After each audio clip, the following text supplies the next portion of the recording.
तब्दीली वहां नहीं रही, तब्दीली क्यों निकाला मुझे? तो हम आपकी भी इंसेंट बजा देंगे। नाम का सीटा तो मेरा नाम जवान देंगे। Get him out of here. Get out. Pakistan को इंशाल्लाह कुछ नहीं हो सकता। पाकिस्तान जिंदाबाद, पाकिस्तान का जिंदाबाद।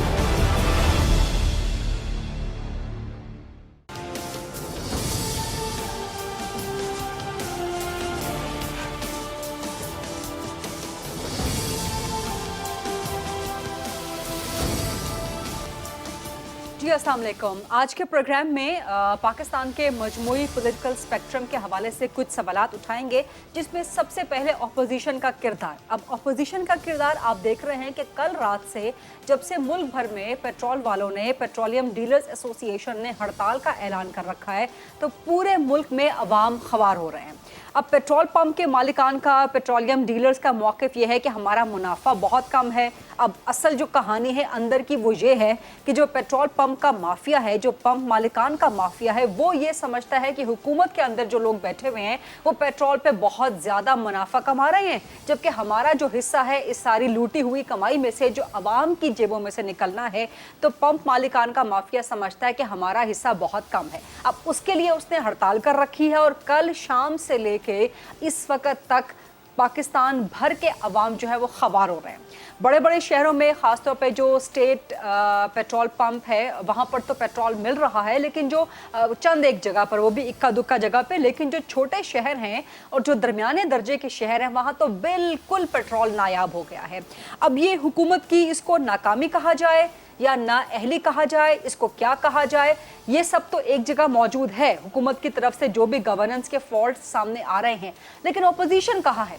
ऑपोजिशन सिर्फ चंद रिवायती ट्वीट्स, चंद रिवायती बयानात, चंद प्रेस कॉन्फ्रेंसेस की वजह से उनके बाद बिल्कुल आराम सुकून से इत्मीनान से बैठ जाती है कि उसने अपना शायद जमहूरी हक अदा कर दिया है। लेकिन पिछले 3-3.5 साल से जो गवर्नमेंट की बैड गवर्नेंस है उसका खमियाजा सिर्फ और सिर्फ अवाम भुगत रहे हैं। गवर्नमेंट की बैड गवर्नेंस और अपोजिशन की भी नाअहली। तो क्या वजह है कि अपोजिशन अवाम के जज्बात की सही तर्जुमानी नहीं कर पा रही? इस पे सवाल करेंगे। एक के बाद दूसरा बहरान लगता है कि बहरानों ने पाकिस्तान का रास्ता देख लिया है। अभी पेट्रोल का मामला थमा नहीं कि अब गंदम का एक नया फियास्को, गंदम का एक नया बहरान जो है वो सर उठाना शुरू हो गया है और सवालात खड़े हो गए कि क्या इस साल के लिए, इस साल के आखिर तक के लिए और अगले साल तक के लिए गंदम की पैदावार अच्छी मिकदार में रहेगी? ये एक बहुत बड़ा सवाल है। दीगर जो रोज़मर्रा खाने पीने की अशिया हैं उनकी कीमतें आसमान से बातें कर रही हैं। ऐसे में जो अपोजिशन का एक इत्तेहाद है, PDM माइनस पाकिस्तान पीपल्स पार्टी, वो सिर्फ इजलास खेलने में मसरूफ़ है। एक इजलास हो गया, अब अगले इजलास में हक़ में फ़ैसला करेंगे कि हुकूमत के ख़िलाफ़ करना क्या है। लॉन्ग मार्च करना है, इस्तीफ़े देने हैं, पहिया जाम करना है, शट डाउन करना है, पूरे मुल्क में जो है हड़ताल करनी है, क्या करनी है? अपोजिशन इस बारे में बिल्कुल कन्फ्यूजन का शिकार है और अपोजिशन के इस कन्फ्यूजन का जो फ़ायदा है वो हुकूमत उठा रही है और उसका खमियाजा सिर्फ और सिर्फ अवाम को भुगतना पड़ रहा है। और इस सूरत हाल में अपोजिशन ये मुतालबा भी करती है कि अगले साल आम इंतखाबात करवा दिए जाएं। सो ये वो सारा पॉलिटिकल स्पेक्ट्रम है, बड़े बड़े इश्यूज़ हैं जिन पे आज हम बात करेंगे और इस पर गुफ्तगू के लिए, सवालात का जवाब ढूंढने के लिए, तलाश करने के लिए मेरे पास बहुत काबिल एहतराम, बहुत सीनियर, बहुत ज़बरदस्त शख्सियत आज मौजूद हैं। कौमी असम्बली में साबिक अपोजिशन लीडर, 2 साल तक नैब की सख्तियों का, नैब की सऊबतों का, अपने ऊपर बेबुनियाद लगने वाले इल्ज़ामात का भी सामना किया।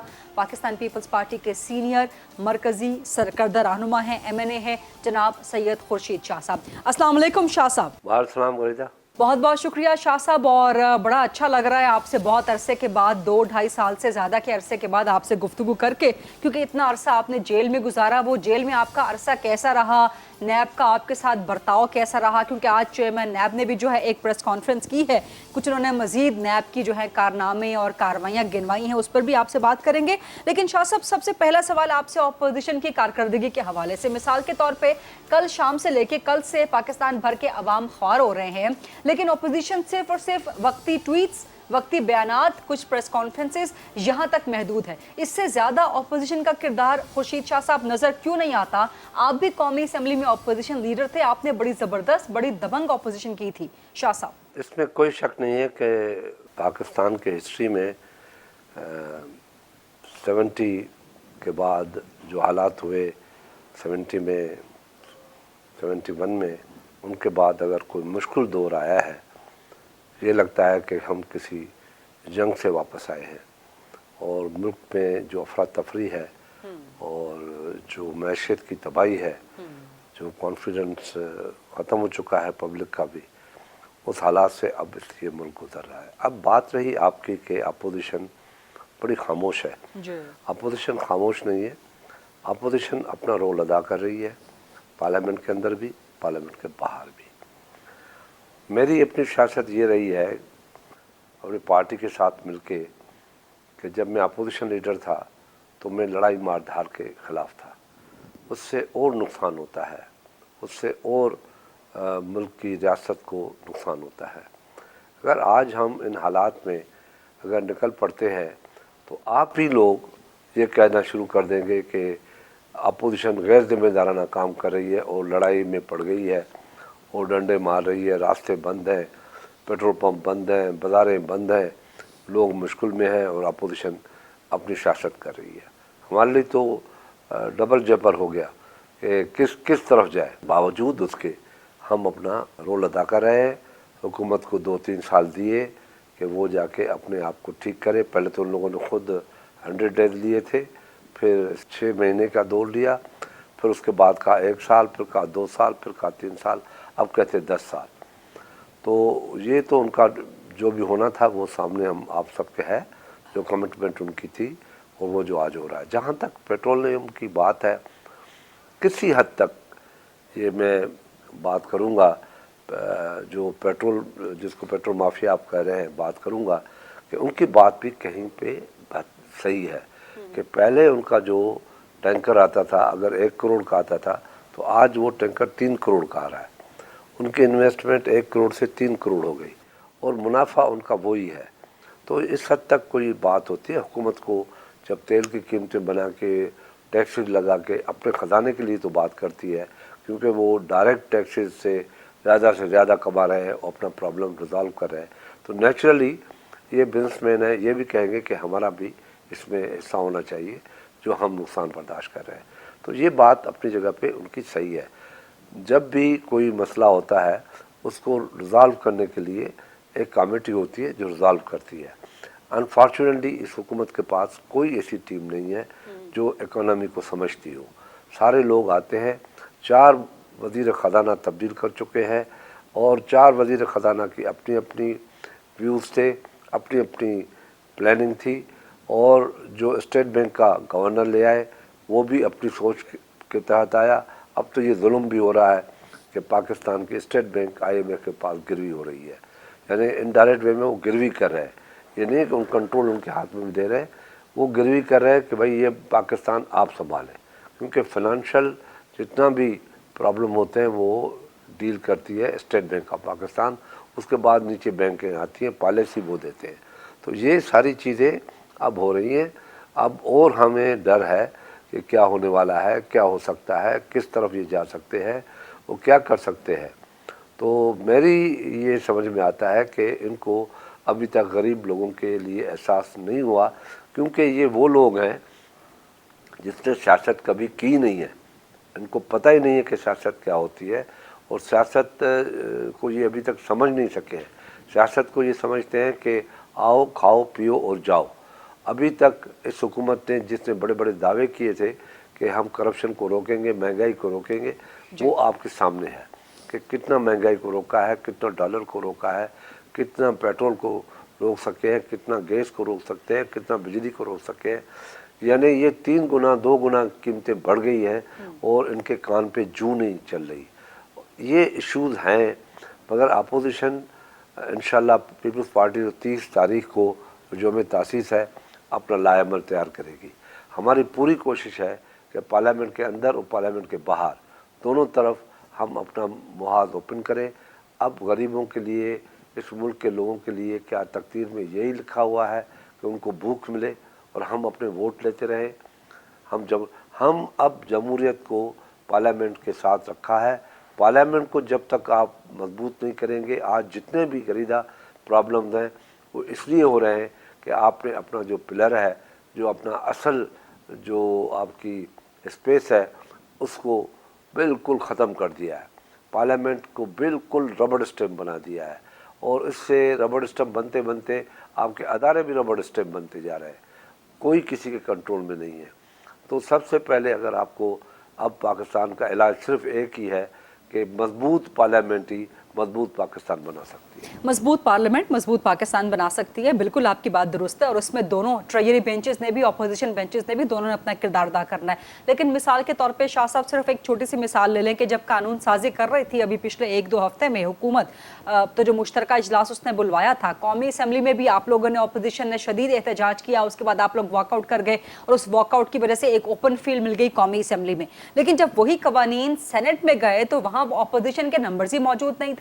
तो अपोजिशन का किरदार भी, तो मैंने पहले आपसे सवाल किया था कि अवाम के मामलात के लिए, लेकिन अगर पार्लियामान की भी बात की जाए तो पार्लियामान के अंदर भी अपोजिशन का किरदार, वो इंतहाई सवालिया निशान वहां पे खड़े हो जाते हैं। क्यों एब्सेंट थे वहां से सर अपोजिशन के सेनेटर, सेनेट से मेंबर्स क्यों एब्सेंट थे वहां से? देखें, हमने बहुत कुछ सुना है दुनिया में, प्राइवेट लाइफ में, कि धोखेबाजी, किसी को बेवकूफ़ बनाना। इस हुकूमत ने करके दिखाया, हुकूमत ने करके दिखाया है और पार्लियामेंट के साथ खेला गया है। जब पार्लियामेंटेरियन नमाज के लिए गए, हाउस पूरा हो जाता, फिर ये कर लेते। वो नमाज पे थे, जब तक नमाज से आए हैं इन लोगों ने लेजिस्लेशन शुरू की। जो 3 घंटे इजलास देर से शुरू होता है, 2 घंटे शुरू होता है, उस दिन 1 मिनट नहीं लगाया, अपने पूरे किए और दूसरों को नमाज पे छोड़ के अंदर आके लेजिस्लेशन एक ही झटके, जब तक वो आए। लेकिन सर नमाज की ब्रेक सिर्फ अपोजिशन के लिए नहीं थी ना, गवर्नमेंट के लिए भी थी। गवर्नमेंट तो वहां से नहीं गई, अपोजिशन जो है वो फौरन वहां से निकल गई, जिसके बाद तासुर ये मिलता है कि शायद अपोजिशन का मुख मुका हो रखा है हुकूमत के साथ कुछ मामलात पे। शायद आप लोग फ्रेंडली अपोजिशन कर रहे हैं। थैंक यू वेरी मच कि आपने मेरे सवाल का जवाब दे दिया।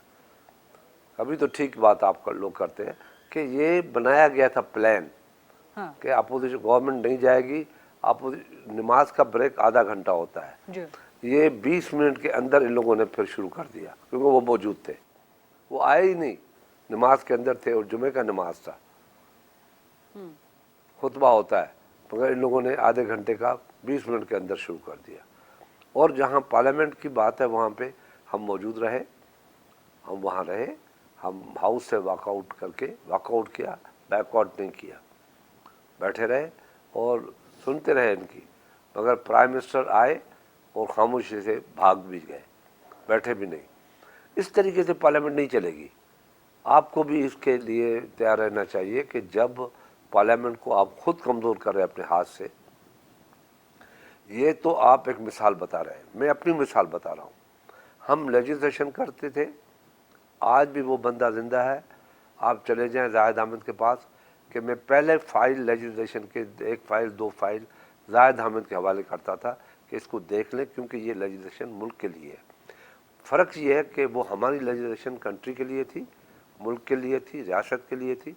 इनकी लेजिस्लेशन पर्सनलाइज है, अपने बंदों के लिए, अपनी ज़ात के लिए, अपनी पार्टी के लिए। ये फ़र्क है लेजिस्लेशन में, और ये कोई चल नहीं सकती। क्या ये समझते हैं कि इस किस्म की लेजिस्लेशन चलेगी पर्सनलाइज? अपनी ज़ात के लिए जो लेजिस्लेशन ये कर रहे हैं, अपनी वोटिंग के लिए कर रहे हैं। चलें, इस पर बात चल ही निकली है तो इसी पर कर लेते हैं बात इलेक्ट्रॉनिक वोटिंग मशीन के हवाले से। सर, पाकिस्तान पीपल्स पार्टी ने, बिलावल भुट्टो जरदारी साहब ने, चेयरमैन ने आपके, उसी दिन अनाउंस कर दिया था ऑपोजिशन लीडर के साथ खड़े होकर, शहबाज शरीफ साहब के साथ, कि जी हम सुप्रीम कोर्ट जा रहे हैं। लेकिन अभी तक 2 हफ्ते तो कम से कम 2 हफ्ते तो गुजर गए हैं, अभी तक ऑपोजिशन की तरफ से कोई हलचल नहीं है कि आप लोग सुप्रीम कोर्ट जाएं भी। तो क्या वजह है, डिले क्यों कर रहे हैं आप लोग इस मामले को? क्या ये सिर्फ आपकी सियासी बयानबाजी के लिए? जब तक ये अप्रूव होके बाहर लेजिस्लेशन नहीं आती, उसकी नोटिफिकेशन नहीं होती, उनकी तरफ से फाइनल नहीं होता, तब तक आप कोर्ट में नहीं जा सकते। उसमें क्या है लेके फिर जाना पड़ता है। माशाल्लाह आप हमसे बेहतर जानते हैं। जहाँ तक EVM का सिस्टम है, EVM का सिस्टम ले आए, शौक से ले आए, मगर वो ले आए ना जो ट्रांसपेरेंट हो। जो हमारे ज़माने में प्रपोजल गया था कि बैलेट पेपर उनको मशीन देगी स्टैम्प वाला, वो ले जाएं अंदर, स्टैम्प लगाएं, फिर आके बैलेट पेपर डालें, वो ले आए ना। ये क्या ले आते हैं कि अंगूठा लगाओ शेर पे, निकले बेट, अंगूठा लगाओ तीर पे, निकले बेट, अंगूठा लगाओ बेट पे, निकले शेर। ये कोई अच्छा ये पॉसिबल है? ये एक तरफ कहते हैं कि हैक हो जाएगा, हम पाकिस्तान में अगर सिस्टम बनाएंगे तो हैक हो जाएगा। दूसरे तरफ कहते हैं ओवरसीज पाकिस्तान के लिए कैबिनेट सिस्टम होगा। क्या वो हैक नहीं हुआ? फिर 90,000 कह दिए। क्या डबल स्टैंडर्ड्स हैं इनके। मेरी इनको कहते हैं आप ओवरसीज पाकिस्तान के साथ सिंसियर हैं? हुकूमत से सवाल है, सिंसियर है? अगर सिंसियर है तो आप इनकी 10 सीटें बढ़ा दो पार्लियामेंट, वहाँ से आए, वहाँ आके यहाँ पार्लियामेंट के अंदर बैठ के अपने ओवरसीज का वो दफा करें। ये तो झूठा है कि आप अपने वोटों को लिए लेते हैं। अभी आप अपने इलाके के वोटर के पास नहीं जाते, उनसे राब्ता नहीं रखते। आप जाएंगे लंदन, आप जाएंगे अमेरिका, आप जाएंगे सऊदीया, आप जाएंगे जर्मनी, आप जाएंगे फ्रांस, आप जाएंगे हॉलैंड, आप जाएंगे चाइना, ये दुबई जाएंगे। ये कैसे हो सकता है? आप नुमाइंदे कर लें, हम सपोर्ट करेंगे। शाह साहब, आप समझते हैं, पाकिस्तान पीपल्स पार्टी समझती है कि पार्लियामान में नुमाइंदगी देनी चाहिए, क्योंकि इस वक्त तक तो दोहरी शरीयत वाला पार्लियामान का मेंबर नहीं बन सकता, तो आप समझते हैं कि इस कानून में तरमीम होनी चाहिए, ओवरसीज पाकिस्तानीज को पार्लियामेंट में नुमाइंदगी देनी चाहिए? दोहरी जो शरीयत है वो तो ख़त्म कर दिया ना आपने। जिसको वोट का हक दे दिया उसको आपने हक दिया इलेक्शन में खड़े होने का भी। जो वोट दे सकता है वो इलेक्शन में खड़ा भी हो सकता है। ये कौन सा राइट है आपका? ये कौन सा कानून है कि वोट दे सकते हो, खड़े नहीं हो सकते?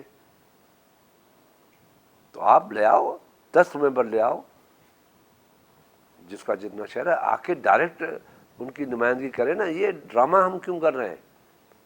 मारे जा रहे हैं, उनसे धोखा कर रहे हैं हम ओवरसीज के साथ। ठीक, 100 बंदे लेके खड़े होके अपना इलेक्शन कमीशन के सामने नारे लगाते। अरे भाई, अकल के नाखून लो, अपनी नुमाइंदगी लो। औरतों की जैसे नुमाइंदगी है और मिनार्टी की नुमाइंदगी है, इस तरीके से अपनी नुमाइंदगी लो और अपने लोगों की नुमाइंदगी करें, पार्लियामेंट के अंदर बैठ के करें। ये क्या है कि वो बैठे हैं लंदन में, आप अपने बखर में भी नहीं जा सकते, जहलम में भी नहीं जा सकते, गुजरात में भी नहीं जा सकते, और वो आपकी नुमाइंदगी करेंगे। सारा झूठ, सारा फ्रेम, सारा धोखा।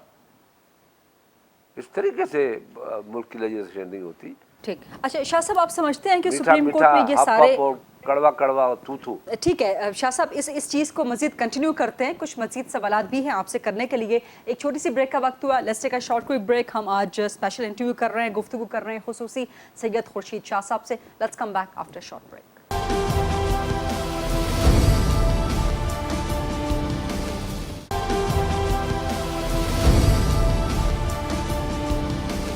जी, welcome back after the break. Shah साहब, आप समझते हैं कि सारे मामलात सुप्रीम कोर्ट में चैलेंज हो सकते हैं? क्योंकि इससे पहले जब सेनेट में, उस वक्त आप जेल में मौजूद थे, जब सेनेट के इलेक्शन होने थे, शो ऑफ हैंड का मामला आया था, तो उस चीज़ को लेके भी पाकिस्तान तहरीके इंसाफ सुप्रीम कोर्ट गई थी, लेकिन सुप्रीम कोर्ट ने वापस मामला पार्लियामान को भेज दिया था कि जी वही फोरम है, ये सुप्रीम कोर्ट इसका फोरम नहीं है।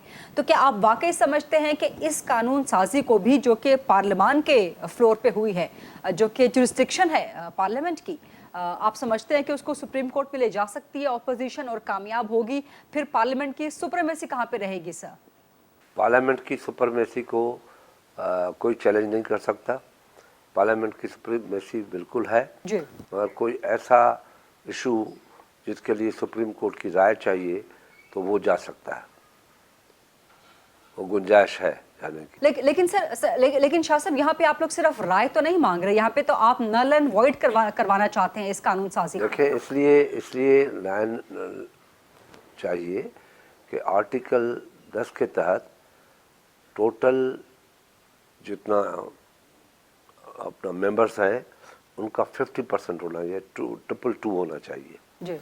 इनके पास जो वोट निकले 221 जी, तो वो इसलिए जाना जा सकते हैं कि आर्टिकल 10 के खिलाफ वर्जी है, इनके पास मेंबर मौजूद नहीं थे, अक्सरियती राय नहीं थी।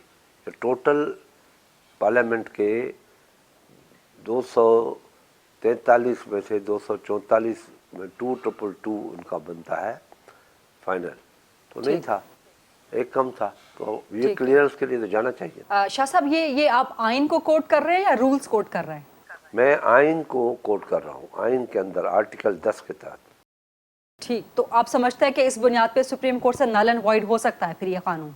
बिल्कुल हो सकता है। लेकिन फिर आपने समझते हैं कि एक फ्लड गेट खुल जाएगा, फिर किसी भी कानून को डिबेट करने के लिए पार्लियामान के बजाय या सियासी जमातें आपस में बैठने के बजाय फिर पार्लियामान के सुप्रीमेसी या दोनों इदारों की जो एक लाइन है वो कहाँ पे? को चैलेंज नहीं है, ये सुपरमेसी को चैलेंज नहीं है, ये चैलेंज है जो आइन के खिलाफ वर्जी हो रही है, उसके लिए चैलेंज है। बड़ी क्लियर बात कर रहा हूं। शाह साहब, आपने समझते हैं कि ये मामला चाहे जो भी हैं ये पार्लियामान पे ही डिस्कस होने चाहिए, ये सियासी जमातों को अपने अंदर डिस्कस करने चाहिए, दीगर इदारे या अदलिया या सुप्रीम कोर्ट इसका फोरम नहीं? पार्लियामेंट को तो वो समझते नहीं है। आपने खुद देखा होगा पार्लियामेंट की पोजीशन, आज तक नहीं देखी होगी कि 2 दिन इजलास चले, 5 दिन छुट्टी, यानी कभी सोचा भी नहीं था ये कि ऐसा भी होता है। पार्लियामेंट तो चलनी चाहिए हफ्ते में 6 दिन, ये हफ्ते में 2 दिन चलती है और 2 दिन भी कोरम पॉइंट आउट कराते हैं, हुकूमत कोरम पॉइंट आउट करती है। अब इस तरीके से पार्लियामेंट चल रही है जो न कभी न सुनी न देखी। 32 साल हो गए असेंबलियों में जाते आते हुए माशाल्लाह, मगर मैंने ऐसी पार्लियामेंट तो कभी नहीं देखी। इस सारे मामले का खुर्शीद शाह साहब हल क्या है? क्या नए इंतखाब पीडीएम ने नए इंतखाबात का मुतालबा करती है? पीपल्स पार्टी कहाँ स्टैंड करती है?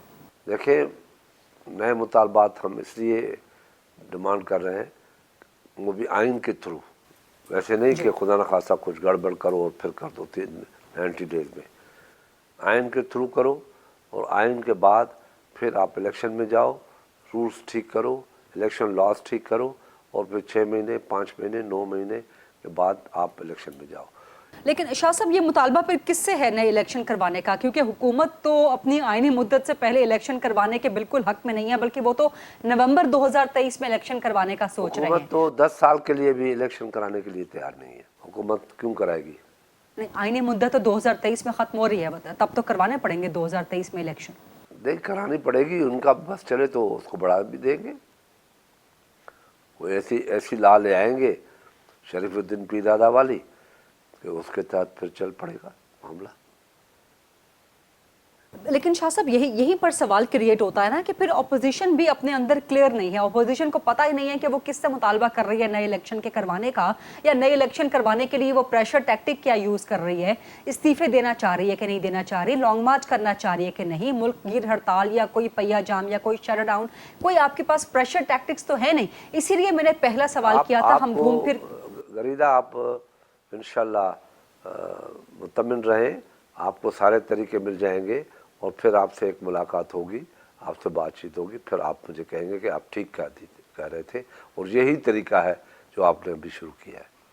हमने जानबूझ के भी थोड़ा सा इनको स्पेस दिया है कि चलो और बेहतर करो, डॉलर को और नीचे ले जाओ, 200 पे ले जाओ, 250 पे ले जाओ, जो बेहतर समझते हो, जो उस मुल्क के साथ जुल्म करना चाहते हो, जबर करना चाहते हो, गरीब को मारना चाहते हो। अभी गंदम की बुझाई हो रही है, गंदम नहीं है बतौर उनके, तो क्या गंदम का रेट आया है? अभी आना चाहिए ना। गंदम हम सस्ती देना चाहते हैं, आप खाद की कीमतें आपने तो 9,000 रुपये कर दी है 2500 से, यूरिया की कीमत आपने 1100 से 2400 कर दी है और आप कहते हैं कि सस्ताई होगी। एग्रीकल्चर वजीरों ने की है, सॉरी टू इंटरप्ट यू, आज वजीरों ने प्रेस कॉन्फ्रेंस की है। और मैं एक बात बताऊं, आपकी फूड बास्केट सबसे इम्पोर्टेंट है। दुरुस्त, बिल्कुल ठीक है। प्लान है इनके पास, प्लान ये है कि खाद को बढ़ा जाओ, माफिया को बढ़ाओ, खाद माफिया जो है उसको, इन लोगों ने पता नहीं कितनी माफिया बनाई है, माफिया के ऊपर माफिया, माफिया के ऊपर। अब बेहतर ये कि ये अपना नाम रखें टाफियां और माफिया, ये मीठे लोग हो जाएं और माफिया बनती जाए। शाह साहब, इसी हवाले से आज वजीरों ने प्रेस कॉन्फ्रेंस की है और वो यही कह रहे हैं कि सबसे महंगी फूड बास्केट सिंध में है और वहां पे गंदम का रेट वो कह रहे हैं कि 1400 मिलता है, पंजाब में तो 1100 मिलता है। और वही मसला है कि जी गंदम जो है प्रोक्योर सिंध नहीं कर रहा, एक बार फिर डिले। देखें, सिंध में गंदम मौजूद है, गंदम मिल रही है, वाफर मिकदार में मिल रही है। ये अपने लाहौर में गंदम 1500 की मिल रही है, आप जाके मार्केट देखें। ये अपने सर हुकूमत कह रही 1100 है, सर हुकूमत कह रही 1100 रेट है पंजाब में। आप जाए ना ले ना, वो आप घोड़ों और गधों वाला जो आटा देंगे वो आप ले लें 1100। वो आपको वो आटा बता रहे हैं जो हम जानवरों को खिलाते हैं, उस आटे की बात कर रहे हैं। जो मार्केट का आटा है, जो अच्छा आटा है, चक्की का आटा है, वो 1500 से कम नहीं है। लेके तो देखो गरीदा के दिन एक बास्केट जेब में आप 10,000 डालो और मार्केट में जाओ, वेजिटेबल गोश्त ले आओ, फिर तुझे पता पड़ेगा कि महंगाई क्या है। कहने पे कुछ नहीं होता। ये तो कहते हैं कि माशाल्लाह किसी दौर में भी इतनी सस्ताई नहीं थी जितनी पंजाब में आज है। इनसे पूछ लो आप, वो कहेंगे कि पाकिस्तान के तारीख में इतने दिन इतनी सस्ताई नहीं थी जितनी आज है। वो तो ये कहते हैं, ये कब कहते हैं कि आपका पेट्रोल जो है वो 150 रुपये हो गया है। वो कब कहते हैं कि 4.5 रुपया हर महीने बढ़ेगा। वो कहते हैं कि जी वो तो 4.5 आना बढ़ेगा। वो कब कहते हैं कि 35 रुपये की शुगर या 55 रुपये की शुगर 110 120 हो गई है। अब तो शुगर उतर रही है ना, अब तो कम होनी चाहिए, अब तो 60 रुपये होनी चाहिए। शाह साहब ये सारे मसाइल हैं, ये पिछले 3-3.5 साल से अवाम के मसाइल हैं, लेकिन घूम फिर के हम फिर उसी जवाब पे आ जाते हैं। मुझे वो जवाब नहीं मिल रहा, हम घूम फिर के उसी सवाल पे आ जाते हैं कि अपोजिशन का किरदार ऐसे में क्या है। अवाम मायूस अगर हुकूमत से हो रहे हैं तो सर अपोजिशन से भी मायूस हो रहे हैं। जो हमें तासीस के बाद आपको सामने नजर आएगा। सर पीपल्स पार्टी क्या सोलो फ्लाइट लेगी ऑपोजिशन की? कोई एहतजाज सोलो की? फ्लाइट हम लेने के लिए तैयार नहीं है। और पीपल्स पार्टी को कह देना सोलो फ्लाइट, मैं कहता हूं कहने वाले को भी थोड़ा ख्याल करना चाहिए और सुनने वाले को शर्म आनी चाहिए। तो सर पीडीएम में आप पीपल्स पार्टी ने सोलो फ्लाइट लेती तो तख्तेदार पे नहीं होती। पीपल्स पार्टी ने सोलो फ्लाइट लेती तो बेनजीर भुट्टो दुबई से नहीं आती, गोली नहीं खाती, पता था उनको, वापस कहीं छुप के चली नहीं जाती, इलाज के बहाने वहां नहीं बैठ जाती दुबई में। वो तो आ गई, 11 साल आसिफ अली जरदारी जेल नहीं काटता। पीपल्स पार्टी और solo flight, how is it possible गरीदा? तो फिर पीपल्स पार्टी क्या पीडीएम को, फिर शाह साहब क्या पीपल्स पार्टी पीडीएम को वापस ज्वाइन करेगी, रीज्वाइन करेगी? क्योंकि आपने इस पीडीएम बनाई पीपल्स पार्टी ने थी जी, तो रीज्वाइन करेगी क्योंकि आपने खुद भी इस ख्वाहिश का इजहार किया था कि पीपल्स पार्टी ये उस वजह से हम बाहर आए जो हमारे साथ ज्यादती हुई कि एक शोकास दिया गया। मैं आपको एक तारीखी बात बता रहा हूं आपके लिए कि असगर खान एमआरडी के दरमियान एक मर्तबा मिला था जाके ज़िया-उल हक के साथ, उसको शोकास नहीं दिया गया। बेगम साहब ने कहा कि शोकास मत दे, उनको बुला लें, उनसे बात करें। हमारे लिए लेसर इविल चाहिए, हमें अपने दुश्मन से लड़ना है तो लेसर इविल को भी अपने साथ रखना है कि वो कहीं उससे न मिल जाए, हुकूमत के साथ न मिल जाए, सबको अपने साथ रखो। ये स्ट्रेटजी थी, ये पॉलिटिक्स थी, ये सोच थी। आज तो एकदम शोकास नोटिस, और वो भी एक जीरक किस्म का आदमी मौलाना फजल रहमान, एक समझदार सियासतदान, एक ताकतवर और दिलेर सियासतदान, उससे ये गलती हुई है। ये तो पीपल्स पार्टी है कि इमरान के साथ उसका बनना तस्वर के बाहर है, वरना कोई और पार्टी होती जाके ज्वाइन करते, चलो जी हम हुकूमत ज्वाइन करते। हमने कहा हमें तो आवाम के लिए मरना है, जिसके लिए गोली खाई, जिसके लिए तख्तेदार पर लड़े, जिस जमहूरियत के लिए, जिस पार्लियामेंट के लिए, जिस गरीब की आवाज़ के लिए हमने इतनी सियासतें भुगती है, मारे खाई हैं, कोड़े खाए हैं, हम कैसे किससे एग्रीमेंट कर सकते हैं? एक छोटी सी ब्रेक का वक्त हुआ, let's take a short quick break. हम आज स्पेशल इंटरव्यू कर रहे हैं, गुफ्तगू कर रहे हैं खुसूसी सैयद खुर्शीद शाह साहब से। Let's come back after short break.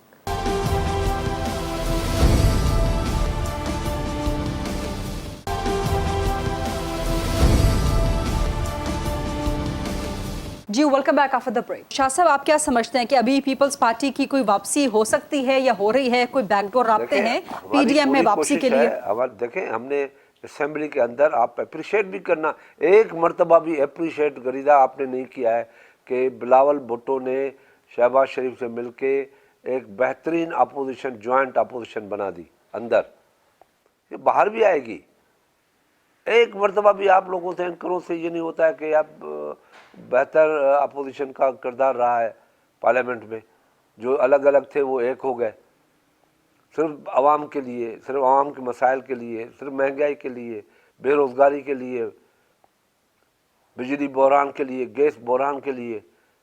कहाँ गई वो बात कि एक घंटा भी गैस का बहरान नहीं होगा? कहाँ गई लोड शेडिंग कि अभी आपकी लोड शेडिंग ख़त्म हो जाएगी? कहाँ गई बिजली महंगाई, बिजली महंगी है और बिल फाड़ दो, अब तो 3 गुना महंगी है। हम तो 8 रुपये दे रहे थे, ये तो अभी 24 रुपये दे रहे हैं। आप ये बातें क्यों नहीं करती? ज़रूर करना चाहिए आपको। शाह साहब, हम बिल्कुल अप्रिशिएट करेंगे जब आवाम के मसाइल के लिए, कोई उसके बात हल के लिए ऑपोजिशन मुझे खुश मुत्तहिद हो करने के लिए जाएगी। कुछ बात कर देना। हम नहीं शाह साहब, हम बिल्कुल अप्रिशिएट करते हैं। हमने तब भी अप्रिशिएट किया था, उस वक्त शायद आपकी नज़र से ना गुजरा हो, लेकिन चले अभी भी अप्रिशिएट कर देते हैं कि जहां जहां आवाम के मसाइल के हल के लिए अपोजिशन इकट्ठी होगी, पीपल्स पार्टी और बाकी अपोजिशन, तो वो डेफिनेटली आवाम उसको अप्रिशिएट करेंगे। सर, हम कौन होते हैं अप्रिशिएट करने वाले? लेकिन मसला ये है कि सर ये कोई हमें इत्तेहाद देर पा नजर नहीं आता ना, इसीलिए बार बार हम सवाल करते हैं। हमने जो क्योंकि हम एक्सपीरियंस पार्टी है, 54 साल हो गए, हमने बड़ी तकालीफ देखी है, बड़ी मार्शलाएँ देखी हैं। अयूब खान से लेके हमने परवेज़ मुशर्रफ तक मार्शलाएँ देखी हैं। तो सर, अयूब खान के खिलाफ महंगाई के हवाले से कितनी बेहतरीन कैंपेन चलाई थी जुल्फिकार भुट्टो साहब ने। पहले मेरी बात सुन लें, हमने कितनी दी, हमें एक्सपीरियंस है, उस एक्सपीरियंस के साथ चलते हैं जी। हमने को पता था कि पार्लियामेंट से बाहर जाना, हुकूमत को गोल्डन चांस देना, सेनेट से बाहर जाना, हुकूमत को बेस्ट अपॉर्चुनिटी फराहम करना। फिर आप कौन सा कानून आप इस्तेमाल करते, कौन सा आइन इस्तेमाल करते, सवाए इसकी कि फिर आप दुआ मांगते कि कोई ऐसी कुव्वत आ जाए जो इनको हटाए, फिर हम कहें वाह वाह वाह वाह। हम वो नहीं चाहते। हमने जो कहा कि इस्तीफा नहीं दें, आप वापस आ जाए पार्लियामेंट में, हमने सबको वापस ले आए और आपने देखा क्या हुआ। ठीक दुरुस्त। हमने कहा इस्तीफा नहीं दें और ये इस इलेक्शनों में हिस्सा लें, आपने देखा क्या हुआ।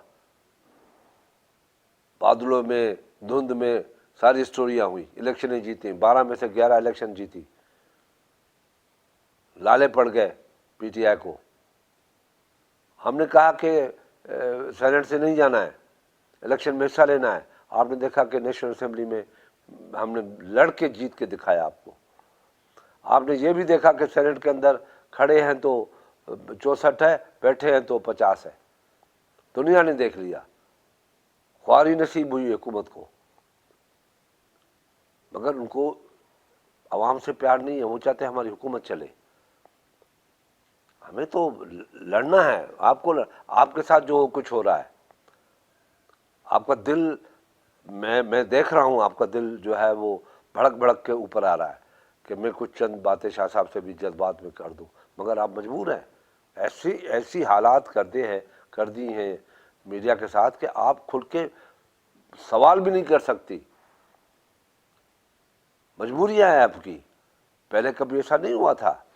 यही आदमी था जिनको आपने आसमान पे चढ़ाया, आज वही आदमी आपके मीडिया के गले में है और मीडिया ने झूठ पे इनको आसमान पे चढ़ाया। सामने 50 आदमी बैठे थे, आप वो कुर्सियाँ नहीं दिखाते थे, इनकी सिर्फ तकरीर दिखाते थे, बिल फाड़ो, ये करो, नहीं दिखाते थे आप। भाई आदमी नहीं है, किसको दिखाएं आप? मगर आप यहाँ तक गए सपोर्ट करने के लिए, इतना आगे चले गए सपोर्ट करने के लिए, और इतना ही आगे चले गए हैं वो आपको दबाने के लिए। शाह साहब, मीडिया को तो अपनी गलती का एहसास हो गया, लेकिन क्या आप समझते हैं कि बाकी जगहों पर भी कहीं गलती का एहसास हो रहा है? जी, बिल्कुल। मीडिया को गलती का एहसास हो गया, आवाम को भी अपनी गलती का एहसास हो गया है। हमने क्या किया? और बाकी जगहों पर आप समझते हैं, बाकी जगहों पर क्योंकि आप लोगों ने ही सिलेक्टेड का जो है वो लक़ब दिया था ना। मैं उम्मीद करता हूँ कि अल्लाह ताला हर कॉर्नर को ये एहसास दिलाएगा, या दिलाया होगा, या दिलाया है और महसूस हुआ है। उसके रिजल्ट भी सामने आ रहे हैं कि हमने जो हैंडमेड चीज़ पैदा की उसका रिजल्ट क्या आया। जो अल्लाह की तरफ से होती है, अल्लाह के बंदों की तरफ से होती है, वो अल्लाह की तरफ से, इक़्तिदार अल्लाह की तरफ से होता है। बंदे अगर इक़्तिदार देंगे तो ये रिजल्ट होगा। लेकिन अभी शाह साहब कुछ खबरें, कुछ दबी खबरें ऐसी आ रही हैं कि एहसास तो हो गया है गलती का, लेकिन कुछ मुतबादिल नजर नहीं आ रहा है, कोई आगे का रास्ता नजर नहीं आ रहा, ऑपोजिशन भी कोई बहुत बड़ा जल्द आपको मिलेगा। हमारे पास पार्लियामेंट के अंदर बड़ा रास्ता है। मैंने कहा ना, जो में तासीस के बाद आपको पता पड़ जाएगा हम क्या क्या कर रहे हैं। पार्लियामेंट के अंदर बहुत अच्छा रास्ता है। एक बात गरीदा मेरी सुन ले, हम इनको चैन से बैठने नहीं देंगे जब तक इस मुल्क के अवाम का मसला हल नहीं होता। ठीक ठीक ठीक। प्रोग्राम का वक्त भी ख़त्म हो गया। आई विश के थोड़ा वक्त ज़्यादा होता। शाह साहब कुछ और भी बहुत अहम चीज़ें थी आपसे सवालात करने के लिए। इंशाल्लाह आपसे रिक्वेस्ट करेंगे कि एक और तफसीली निशस्त जो है वो आपके साथ रखी जाए। बहुत बहुत शुक्रिया जनाब सैयद खुर्शीद शाह साहब, कौमी असम्बली में साबिक अपोजिशन लीडर, पाकिस्तान पीपल्स पार्टी के सीनियर मरकज़ी सरकर्दा रहनुमा से आज हम खुसूसी इंटरव्यू कर रहे थे। इंशाल्लाह I will see you coming week in the next programme on Monday. अपना ख्याल रखिएगा। अल्लाह हाफ़िज़।